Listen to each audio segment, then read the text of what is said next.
Hello guys, welcome to टेसेट classes English with Monica. आज हम पढ़ेंगे Amanda, written by Robin Klein. Robin Klein की ये जो पोइम है, इस पोइम में ये बताया गया है कि जो बच्चे होते हैं 12 टू 14 ईयर्स के, टीनेजर्स जो होते हैं, उनको उनके माता पिता या उनके बड़े बुजुर्ग घर में रोकते हैं, टोकते हैं, उनको बताते हैं ये करो, ये मत करो, इस तरीके के उनको क्या करते हैं, इंस्ट्रक्शन देते हैं।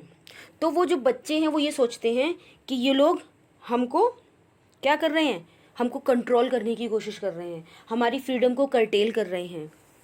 ऐसा आपके साथ भी होता होगा, आप भी उसी एज ग्रुप के बच्चे हैं, 12 टू 14 ईयर एज ग्रुप के बच्चे हैं आप।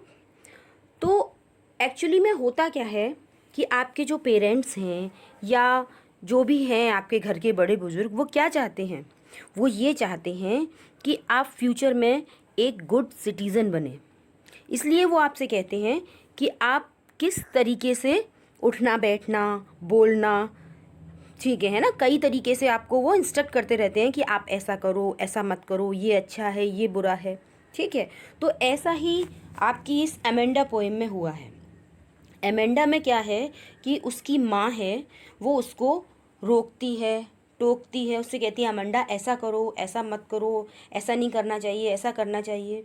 तो अमेंडा क्या करती है, अमेंडा उसकी बात पे ध्यान ही नहीं दे रही है, वो अपने ही ख्यालों में खोई हुई है, ठीक है। तो अब इस पोएम में हम देखेंगे कि अमेंडा की माँ उसको क्या करने को कहती है और अमेंडा किस तरीके से अपने विचारों में खोई हुई है, वो ऐसा क्यों कर रही है, ठीक है। तो चलिए शुरू करते हैं, लाइन वाइज लाइन हिंदी में इसका एक्सप्लेनेशन। उसके बाद देखेंगे हम कि इस पोएम की राइम स्कीम क्या है और इसमें कौन कौन सी लिटरेरी डिवाइस या पोएटिक डिवाइस यूज़ हुई हैं। तो चलिए शुरू करते हैं। Don't bite your nails, Amanda. Don't hunch your shoulders, Amanda. Stop that slouching and sit up straight, Amanda. जैसा मैंने आपको बताया, उसकी माँ क्या कह रही है अमेंडा की, अमेंडा अपने नाखून मत कुतरो, अमेंडा अपने कंधों को मत झुकाओ।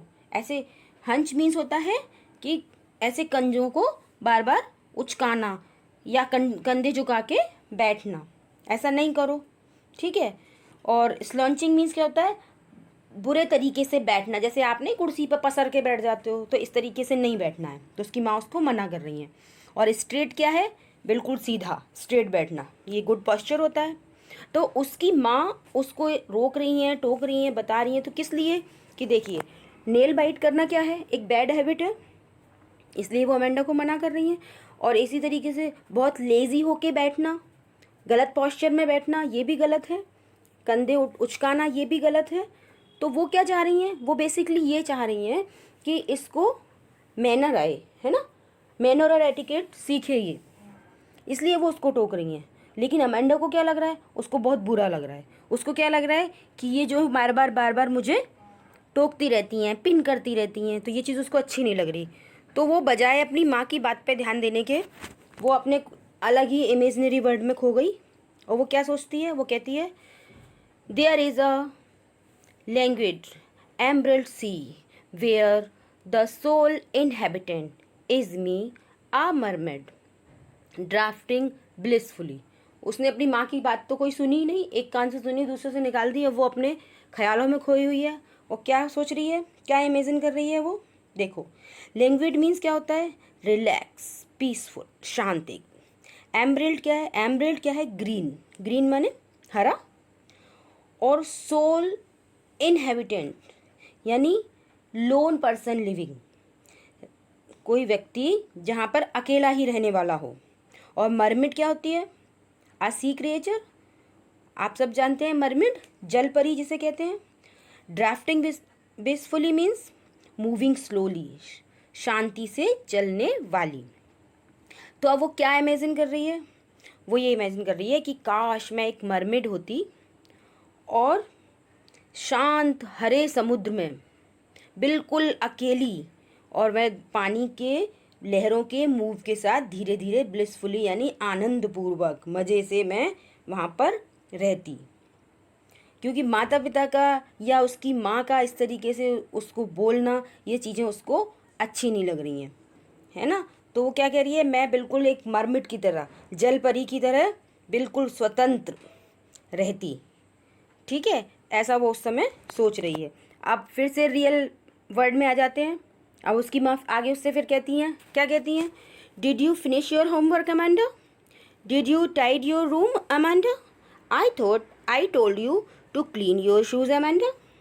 अब उसकी माँ उससे कह रही हैं, अमांडा क्या तुमने अपना होमवर्क किया, क्या तुमने अपना कमरा ठीक किया, और मुझे ऐसा लगता है मैंने तुमसे कहा था अमांडा कि तुम अपने जूतों को साफ़ कर लो, मैंने ऐसा बोला था, तुमने किया।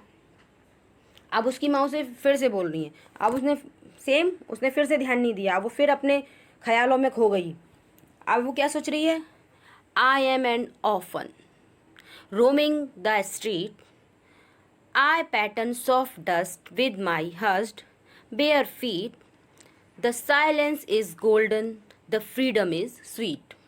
अब वो क्या कह रही है, मतलब उसकी माँ का रोकना टोकना उसको इतना बुरा लग रहा है कि वो कह रही है कि मैं तो ऑफन होती, कि मैं अब ऑफन हूँ, ऑफन मीन्स अनाथ हूँ, मेरे मम्मी पापा हैं ही नहीं, उसे ये उनकी रोक टोक इतनी बुरी लग रही है इस समय, ठीक है।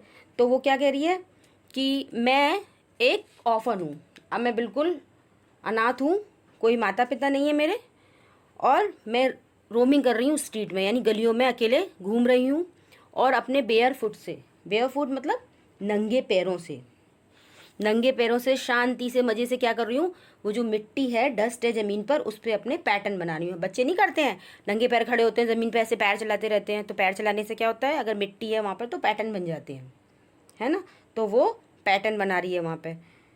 और दूसरी चीज़ क्या बता रही है वो, the silence is golden, the freedom is sweet. वो क्या बोल रही है, ये जो साइलेंस है, मतलब मैं ऑफन हूँ, अकेली घूम रही हूँ, शांति है बिल्कुल, तो ये शांति कैसी है, मेरे लिए बहुत प्रीसियस है। कैसी प्रीसियस है, जैसे कि गोल्ड, सोने जितनी प्रीसियस। और जो फ्रीडम है मेरी, वो कितनी, वो कैसी है, स्वीट है, उसे बहुत अच्छी लग रही है, बहुत मधुर लग रही है वो फ्रीडम।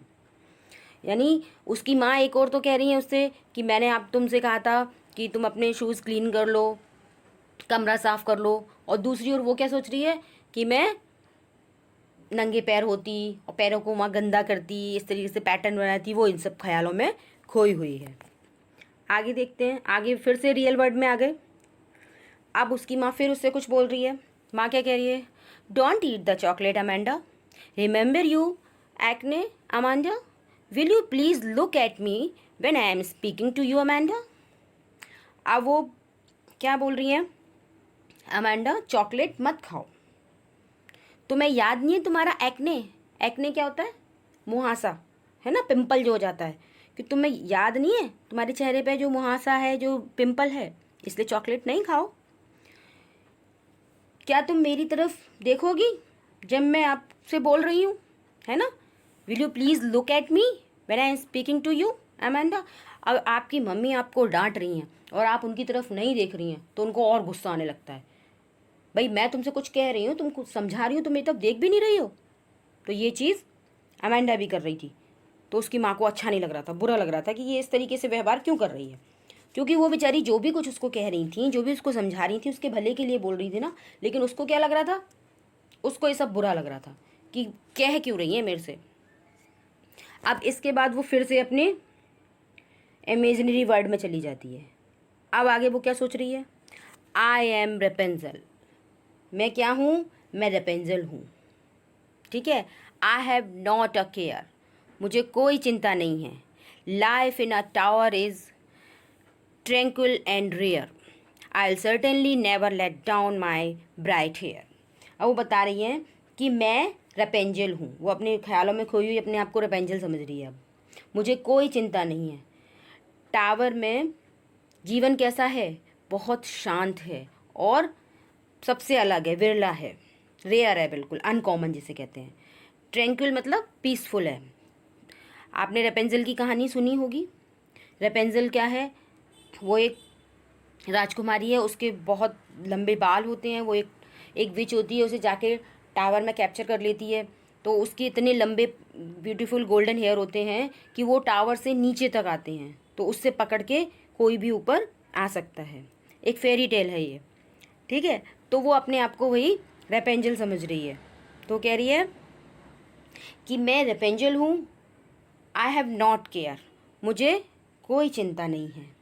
टावर में, life in a tower, tower में लाइफ कैसी है, बिल्कुल ट्रैंक्विल है, यानी शांत है, मतलब कोई डिस्टर्ब नहीं करता, वहाँ पे अकेले बिल्कुल रहते हैं, आइसोलेशन में रह रही है बिल्कुल अकेले, ठीक है। और बिल्कुल कैसी है, अनकॉमन, असाधारण लाइफ जीती है, बिरले व्यक्ति वहाँ जाके रहते हैं। आगे क्या बता रही है वो, I will certainly never let down my bright hair, और वो कह रही है मैं तो निश्चित रूप से कभी भी अपने जो मेरे ब्राइट चमकीले जो हेयर हैं उनको कभी भी लेट डाउन नहीं करूँगी, कभी भी नीचे नहीं डालूँगी जिससे कोई मेरे पास चढ़ के आ सके। यानी उसको अपनी स्वतंत्रता सबसे ज़्यादा प्यारी है, उसे लग रहा है मुझे कोई रोक टोक नहीं चाहिए, मैं सबसे अलग और शांति से रहना चाहती हूँ, इसलिए वो ऐसा सोच रही है मैं तो रेपेंजल की तरह ऊपर रहूँगी और अपने हेयर भी कभी नीचे नहीं डालूँगी जिससे चढ़ के कोई ऊपर आ सके, है ना। यानी वो अब जो है अपने ही कल्पना के संसार में खुश है, वही सब चीज़ें उसको अच्छी लग रही हैं। अब देखिए उसकी माँ उसको फिर से देख रही है कि वो तो मेरी बात सुन ही नहीं रही है, वो अपने ख्यालों में खोई हुई है। अब उसकी माँ फिर उससे क्या कहती हैं, stop that sulking at once, Amanda. You are always so moody, Amanda. Anyone would think that I nagged at you, Amanda. अब वो अमांडा से कहती है, अमांडा ये स्कल्किंग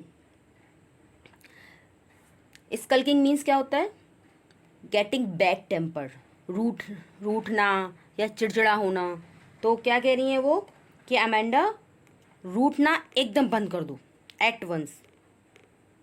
माँ जब आपको डांटती है या छोटे बच्चे को भी डांटेंगी तो उससे क्या कहती है, डांटने के बाद आवाज़ नहीं आनी चाहिए मुंह से, मुंह फुला के नहीं बैठो, बिल्कुल सुनो हम क्या कह रहे हैं। आपकी मम्मी भी ऐसी बोलती है ना, डांटने के बाद भी अगर आप गुस्सा हो जाओ तो।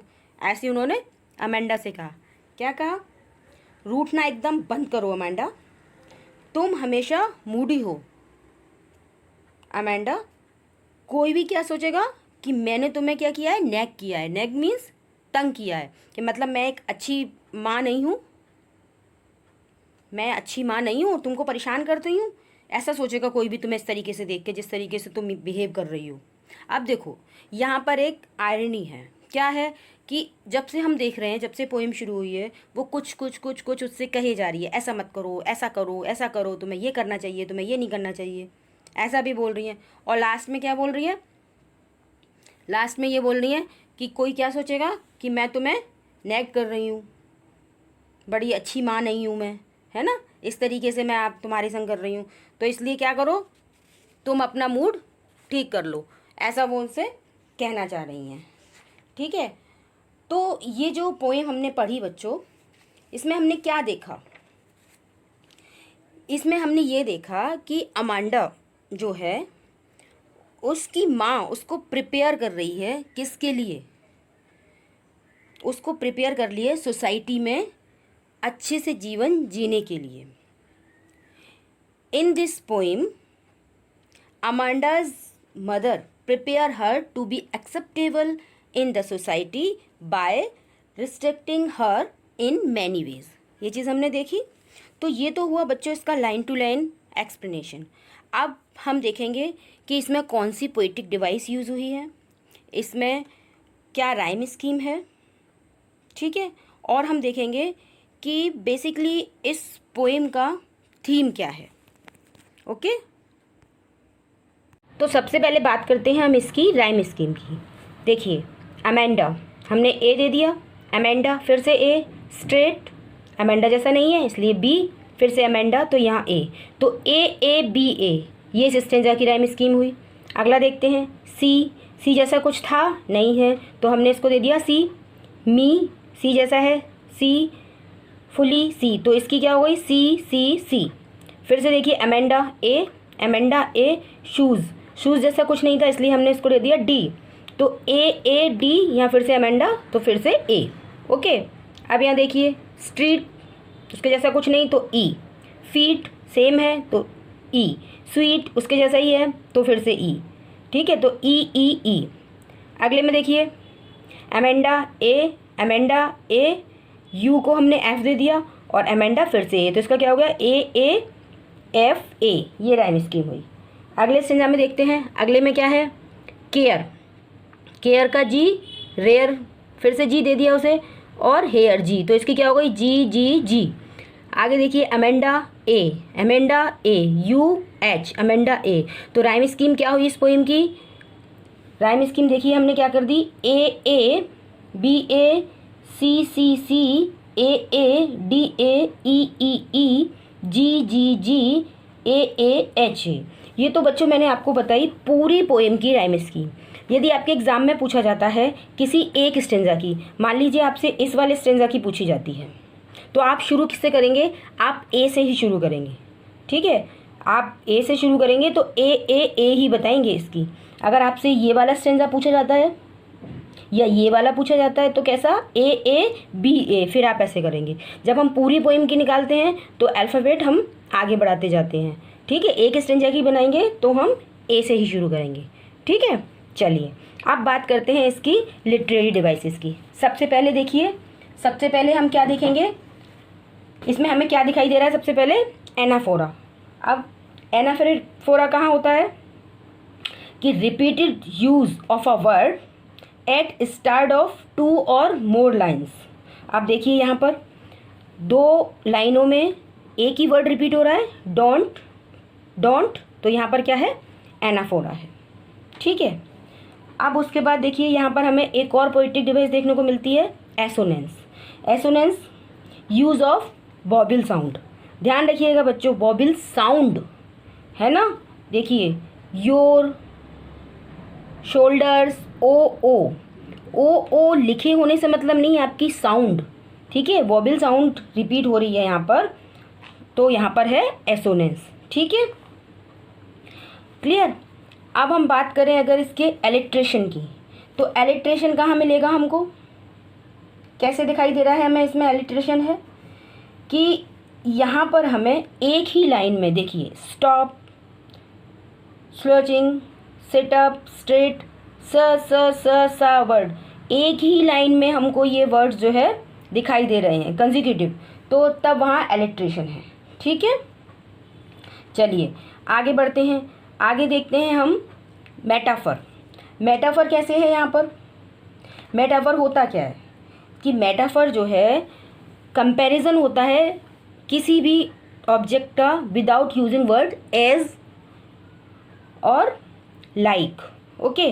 तो यहाँ पर क्या यूज़ किया है, देखिए इन्होंने यूज़ ऑफ वर्ड एमरल्ड सी, है ना, फॉर ग्रीन कलर के लिए एमरल्ड वर्ड यूज़ किया है, ठीक है।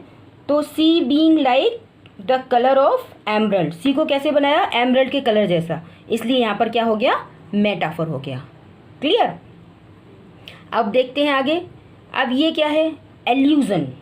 अब यहाँ एल्यूजन कैसे है बेटा, एल्यूजन ऐसे है कि यहाँ पर क्या बताया उन्होंने मरमिड, तो mermaid is a well known imaginary creature, सबको पता है, तो एल्यूजन है मरमिड, ठीक है। ड्राफ्टिंग ब्लिसफुली इमेजरी है, इमेजरी कैसे कि इमेजिन कर रहे हैं ना हम, क्या इमेजिन कर रहे हैं कि एक मरमिड है और वो पानी के फ्लो के साथ मूव किए जा रही है, आनंद से उसमें तैर रही है। उनके वर्ड से हमें लग रहा है ना इसको पढ़ के कि एक मरमिड किस तरीके से पानी के साथ बह रही है, ठीक है, इसलिए यहाँ पर इमेजरी है। अब यहाँ फिर से एनाफोरा, आपको बता ही चुकी क्यों है एनाफोरा, वर्ड सेम है, 2 लाइनें सेम वर्ड से शुरू हो रही हैं, इसलिए यहाँ पर एनाफोरा। रिपीटेशन तो सब जगह मिलेगा, एमेंडा हर जगह यूज़ हो रहा है, तो ये रिपीटेशन। अब हमें मेटाफर एक जगह और दिखाई देता है, the silence is golden. The silence is golden means silence कैसी है, गोल्ड जैसी प्रीसियस है। तो यहाँ पर वर्ड्स एज या लाइक यूज़ नहीं हुआ है, लेकिन साइलेंस को कैसा बताया है, गोल्ड जैसा प्रीसियस बताया है, इसलिए यहाँ पर मेटाफर है, ठीक है। आगे देखिए, आगे क्या है एसोनेंस पोएटिक डिवाइस है।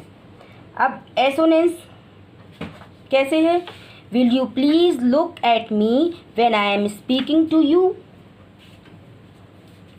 है ना, तो एसोनेंस कैसे दिखाई दे रही है यहाँ पर हमको?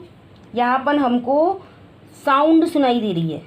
Will you please me, you look O, तो यहाँ पर ओ और ई साउंड है। प्लीज, विल, लुक में ओ, तो ई और ओ साउंड जो है हमको सुनाई दे रही है, इसलिए यहाँ पर एसोनेंस है। ठीक है, अब इसमें देखते हैं यहाँ क्या है। यहाँ है एल्यूजन, सेम जो हमने यहाँ पर बताया था आपको। मरमिड जो है, ठीक है, क्या है, एक वेल नोन क्रिएचर है, एल्यूजन हो रहा है उसका। अब रेपेंजल का वही है, रेपेंजल स्टोरी है, स्टोरी में कि वो वहाँ पर प्रिंसेस ऊपर खड़ी हुई है टावर पर, वहाँ से अपनी बाल जो है चोटी लंबी नीचे डाल देती है, एल्यूजन हो रहा है। तो ये भी यहाँ रेपेंजल क्या है, एल्यूजन है। ठीक है, अब देखते हैं हम कॉन्सोनेंस। कॉन्सोनेंस साउंड कहाँ है? यहाँ पर जो है क्या दिखाई दे रहा है हमको? आर साउंड दिखाई दे रही है। कहाँ पर? देखिए, केयर, टावर, रेयर, ये कॉन्सोनेंस है। ठीक है, तो इस तरीके की साउंड सुनाई दे रही है, तो यहाँ पर कॉन्सोनेंस है। आगे देखते हैं इसमें और क्या है। अच्छा, एक चीज़ और आपको बता दूं कि एलिट्रेशन और कॉन्सोनेंस में बच्चों कंफ्यूज हो जाते हैं। एलिट्रेशन में क्या है कि देखिए, स्टॉप, स्लोचिंग, साइड, स्ट्रेट, स, ये साउंड जो आ रही है, ये जो वर्ड रिपीट हो रहे हैं, एस एस एस एस, तो ये क्या है, एक ही लाइन में और सब शुरू में यूज़ हो रहे हैं, तब एलिट्रेशन है। और यहाँ पर हम कह रहे हैं आर, तो आर कहीं भी आ रहा है, देखिए, टावर, रेयर, केयर, है ना, इसलिए यहाँ पर कॉन्सोनेंस है। अब बात करते हैं एलिट्रेशन। ये कि यहाँ पे फिर से एलिट्रेशन, अभी मैंने एलिट्रेशन की बात की थी, यहाँ पर वही देखिए, stop, sulking, S S, consecutive, clear, शुरू में बिल्कुल, यहाँ पर एसोनेंस है। तो ये हो गई इसकी पोएटिक डिवाइसेस। तो हमने इसकी राइम स्कीम देखी, हमने इसकी पोएटिक डिवाइसेस देखी, और हमने इसका लाइन टू लाइन हिंदी में एक्सप्लेनेशन भी किया। अब मॉरल ऑफ द पोएम है क्या? देखिए, मॉरल ऑफ द पोएम ये है कि the parents have a great responsibility to bring up their children to be good citizen later. They should see that their children are unnecessarily made to feel repressed. है ना, parents को अपने बच्चों को ध्यान रखना चाहिए, उन्हें मैनर्स और एटिकेट सिखाना चाहिए, क्योंकि उनकी रिस्पॉन्सिबिलिटी है ये सब कुछ उन्हें सिखाना। लेकिन उन्हें ये भी ध्यान रखना चाहिए कि वो ये सब कुछ सिखाने के चक्कर में कहीं बच्चों का बचपन तो नहीं छीन रहे उनसे, कहीं बच्चों को ये सब बुरा तो नहीं लग रहा है, ये चीज़ भी उनको ध्यान रखनी चाहिए। तो आई होप आपको ये पोएम अच्छे से समझ आई होगी। तो आपको ये पोएम अच्छे से समझ आई है तो मेरे इस वीडियो को लाइक कीजिए, शेयर कीजिए और मेरे चैनल को सब्सक्राइब कीजिए, ताकि आने वाली वीडियोस की नोटिफिकेशन आपको टाइम पर मिल सके। Thank you for watching.